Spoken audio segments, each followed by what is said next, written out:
तो hey guys, कैसे हो आप लोग। स्वागत है आपका इस पॉडकास्ट में। तो यार, आज के पॉडकास्ट का जो टॉपिक हम लोगों ने रखा है कि आरसी बाय मनीष गुप्ता के आने से क्या आ, मनोज गुप्ता और राज कॉमिक्स बाय संजय गुप्ता जी को कोई भी ऐसा इफ़ेक्ट देखने को मिलेगा कि नहीं। क्योंकि आपको पता है होगा, मनीष गुप्ता जी ने जब आज से 1 साल पहले पोस्ट डाली थी ना, मैंने एक जर्नी वीडियो शेयर की थी इसीलिए क्योंकि उन्होंने 17 मार्च को एक पोस्ट डाली थी, सॉरी 17 या 19 मार्च को एक पोस्ट डाली थी। उसमें उनका कहना था कि वो राज कॉमिक्स बाय मनीष गुप्ता लेकर आ रहे हैं। उनका शुरू से ही एक चीज़ पर ही प्रेशर मैंने देखा कि वो चीप रेट्स में कॉमिक लाएंगे। अब हुआ क्या था ना कि 1 साल का इतना बड़ा गैप लेकर लोगों को लगा कि ये बस ऐसा है, हवा थी वो निकल गई, अब कॉमिक्स वगैरह नहीं आने वाली। तो उसको देखकर बहुत लोग तो नाखुश थे उनसे कि कुछ हो तो नहीं रहा, बस अपडेट्स आ रहे हैं। और हाँ, ऐसा हुआ था क्योंकि एक टाइम में तो बस हर 10 दिन 20 दिन या कभी कभी 3 महीने के बाद एक छोटा अपडेट आ जाता था, ये हो रहा है वो हो रहा है। तो लोग जो है नाखुश हो गए थे बहुत ज़्यादा। मैंने तो वो ग्रुप्स में देखा था। तो आज का जो टॉपिक है ना वो रखा गया है, हमने जो बात करने के लिए हमने रखा है वो है क्या राज कॉमिक्स बाय मनीष गुप्ता जी जो है वो राज कॉमिक्स बाय संजय गुप्ता और राज कॉमिक्स बाय मनोज गुप्ता जी के मार्केट को डिस्ट्रॉय कर देंगे या उनको जो है उनके जो कस्टमर्स थे वो ले लेंगे। क्योंकि देखो, कस्टमर्स कोई ऐसा नहीं है कि बहुत बड़ा बेस है। लोग राज कॉमिक्स बाय मनोज गुप्ता भी ले रहे हैं, मनीष संजय गुप्ता भी ले रहे हैं, और ये बात भी तय है कि मनीष गुप्ता भी लेंगे। क्योंकि देखो, एक चीज़ मैंने नोटिस की है, संजय गुप्ता जी के प्राइजेस बहुत तो हाई है, बहुत हाई है। क्योंकि कलेक्टर एडिशन कुछ ऐसे थे जिसको देख के तो भाई हालत ख़राब हो गई थी। नागायन का आपने देखा होगा, प्राइस बाद में कम किया गया क्योंकि वो इतना महंगा था। तो लेकिन प्राइजेस तो उनके रहते आए, पर क्वालिटी वाइज वो कोई भी ऐसा कमी नहीं रखते। क्वालिटी में प्रीमियम फील आपको ला के देते हैं, DC मार्वल या इंटरनेशनल कॉमिक्स जैसी फील वो आपको ला कर देते हैं। रही बात ये मनोज गुप्ता जी की, तो मनोज गुप्ता जी का मैंने देखा है कि उनके प्राइजेस कम हैं संजय गुप्ता जी से, पर क्वालिटी उतनी अच्छी नहीं है। आप पेपर बैग उठा लो, पेपर बैग के कवर्स चिपक जाएंगे, गारंटेड बात है। मेरे पास बहुत पेपर बैग्स है मनोज गुप्ता जी के, और वो चिपक जाते हैं एक टाइम के बाद। अगर 2 महीने आप छोड़ दो तो भैया वो जाएंगे चिपक, तो वो दिक्कत है। और भी कुछ इशूज़ बाइंडिंग का को लेकर भी रहा था कलेक्टर एडिशंस में, और भी बहुत सारे इशूज़ वो निकलते रहते हैं कभी ये वो, तो वो भी था। और यही चीज़ है। और रही बात संजय गुप्ता जी की, तो वो एनिमेशन पर भी काम कर रहे हैं। हाँ, आप कह सकते हो कि उनका एक फोकस है कि उनको एनिमेशन भी लाना है और भी बाहरी भी कुछ कुछ चीज़ें करनी। लाइक उन्होंने नॉवेल्टीज़ पर भी काम किया है। डोगा की एक बहुत ही अच्छी की चेन उन्होंने हैंडमेड वाली लाकर लोगों को दी है, और उनका बहुत अच्छा रिस्पॉन्स था। ऐसा नहीं कि बहुत ख़राब।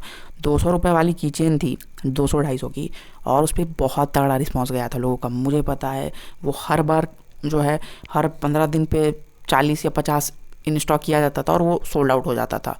तो अब आप सोचोगे उतना क्या हुआ इसमें। ये इतना हाई रिस्पांस मैं इसलिए कह रहा हूँ, मैंने खुद की चेन सेल की है अपने स्टोर पर। अभी तो वो बंद है, पर मैं एक्टिव करूँगा उसको। और उसका मैंने प्राइस रखा था 200 रुपये, 250 रुपये की चेन का शायद, और वो बिका नहीं था। और क्योंकि लोगों को बहुत ज़्यादा लगता है की चेन के लिए इतना देना, और उतना महंगा की चेन लोगों ने लिया है संजय गुप्ता जी का, तो उन्होंने कुछ कुछ नया नया चीज़ें ट्राई की है। फ्रिज मैग्नेट हुआ, पोस्टर्स हुए, बहुत कुछ हुए, कुछ चीज़ें फ्लॉप भी हुई, जैसे पोस्टर चला ही नहीं क्योंकि बहुत महंगा था। तो यही चीज़ है, प्राइस उनका हाई है पर क्वालिटी और वो नई नई चीज़ें ट्राई करते रहते हैं। रही बात मनोज गुप्ता जी की, तो वो स्पीड पे से काम कर रहे हैं। ये चीज़ मैंने देखी है। नई कॉमिक्स वो टाइम टू टाइम ला रहे हैं। अभी सब सत्र जो सीरीज़ जो थी वो 3 कॉमिक्स उसकी आ चुकी है, अब शायद एक पार्ट बाकी है। तो उनका स्पीड बहुत अच्छा है। लेकिन प्राइजेज़, दोनों के प्राइस उतना कोई आसमान ज़मीन का अंतर नहीं है। प्राइस दोनों का आपको सेम ही लगेंगे थोड़ा देखने के बाद, क्योंकि क्वालिटी ऊपर नीचे है दोनों का थोड़ा। अब बात करते हैं मनीष गुप्ता जी की।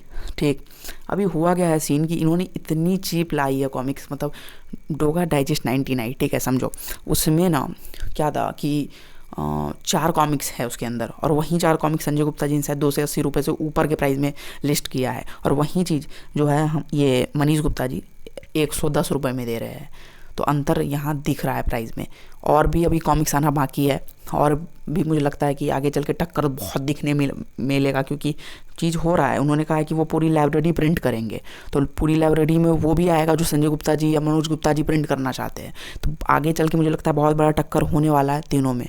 और आप प्राइजेस देखो उठा के, तो हाँ बहुत सस्ते मनीष गुप्ता जी ला रहे हैं, उसको लेकर बहुत लोग खुश भी है। और रिस्पांस तो तब चला है जब उनकी पहली 2 डाइजेस्ट आई थी ना, वो सोल्ड आउट हो गई थी 2 दिन के अंदर शायद, अभी तक आउट ऑफ स्टॉक ही है, नहीं हुआ है कहीं भी इन स्टॉक। तो वो रिस्पांस था, एक लोग खुश थे सच में। और अभी धीरे धीरे लोगों के हाथ में भी वो कॉमिक्स पहुंच रही है, दोनों डाइजेस्ट, क्वालिटी वाइज भी बहुत अच्छी है। और देखते हैं, मैं तो ऑर्डर नहीं कर पाया, लेकिन डोगा डाइजेस्ट 19 में ज़रूर मंगवाऊंगा, रिव्यू भी करूंगा। तो ये चीज़ है। तो अगर आप उठाओ तीनों का अंतर, तो हाँ, अगर जिस प्राइस रेंज पे मनीष गुप्ता जी कॉमिक्स ला रहे हैं ना, अगर वो आती रही, उन्होंने पूरी लाइब्रेरी प्रिंट कर दी ऐसे ही, अगर उनका जो कहना है, तो भाई बहुत तगड़ा वो दिख जाएगा। क्योंकि तो बस लोग मनीष गुप्ता जी से लेने वाले हैं, क्योंकि कस्टमर्स ने तो कह दिया है, हम पब्लिशर का नाम देखे नहीं लेंगे, जो हमें अच्छे रेट्स में अच्छी कॉमिक्स ला के देगा हम उससे लेंगे। तो ये बात है वहाँ। तो आपको ये समझना होगा, आप समझ रहे हो ना। तो ये चीज़ रिस्पांस लोगों का आ रहा है, मनीष गुप्ता जी को बहुत अच्छा आ रहा है। पहले जो उनके 3 कॉमिक्स है, और अब मुझे लगता है आगे भी जो वो लाएंगे उस पर भी लोग रिस्पांस दिखाने वाले हैं, जिस स्पीड पे है वो। क्योंकि उनका कहना है कि वो अभी मतलब ज़्यादा स्टॉक नहीं ला पा रहे हैं, क्योंकि उसमें वो लोग मतलब ट्राई कर रहे थे कितना सेल होता है कितना नहीं होता है, पोस्ट से वो दिख रहा है। और अगर मुझे लगता है जो रिस्पांस उनको दिखा है, आगे चल के एक बहुत अच्छा स्टॉक वो प्रिंट करेंगे और हर किसी को वो कॉमिक्स मिलेगी। तो सबसे बड़ी बात तो आप ब्लैक, जो मार्केट में जो ब्लैक सेलर्स है, जो महंगा बेचते हैं, मतलब अगर 110 रुपये की डोगा डाइजेस्ट है, आपको नहीं मिल पाई, तो वो आपको बोलेंगे भैया हम तो आपको दे देंगे पर 180 का। तो वैसा मत लेना, स्टॉक आएगा, बढ़िया स्टॉक आएगा, तुम तब ले पाओगे। तो मेरा जो यही था आज का। तो मुझे जो लगता है आगे चल के या अभी से ही संजय गुप्ता और मनोज गुप्ता जी के मार्केट को मनीष गुप्ता जी ने इफ़ेक्ट करना शुरू कर दिया है। अब आगे चल के देखते हैं क्या क्या होता है। पर मनीष गुप्ता जी की कॉमिक्स सच में बहुत सस्ती है, और अभी सस्ती है, पता नहीं आगे वो भी दाम बढ़ा दे, पर अभी के लिए वो सच में अच्छा काम कर रहे हैं। तो आज का जो पॉडकास्ट था वो यहीं ख़त्म करते हैं।